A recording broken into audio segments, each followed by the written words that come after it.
Sebagai anak, memang sebersalah dibuatnya apabila ingin membuang barang-barang milik mak ayah yang dah tak berguna, rosak namun tetap menjadi kesayangan mereka. Sebenarnya sebagai anak, memang kita kena bantu mereka.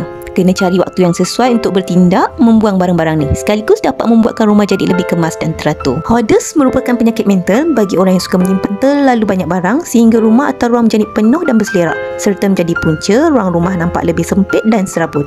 Dalam konteks psikologi pula, hoarder ialah seseorang yang mengalami kesukaran untuk membuang barang-barang walaupun benda tu dah tak berguna atau rosak, sebab mereka rasa sayang, takut benda tu berguna nanti atau ada nilai sentimental yang tersendiri.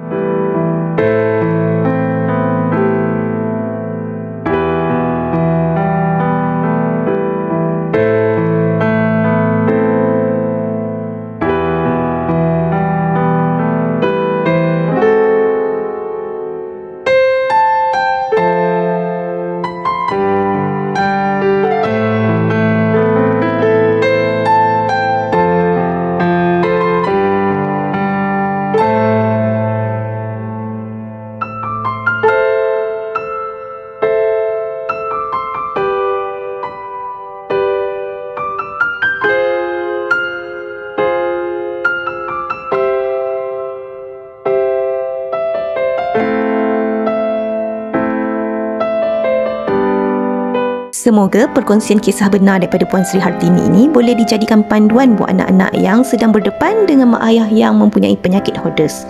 Yang penting, kena bantu mereka untuk buang atau lepaskan barang-barang yang dah tak berguna atau rosak ini tanpa rasa bersalah.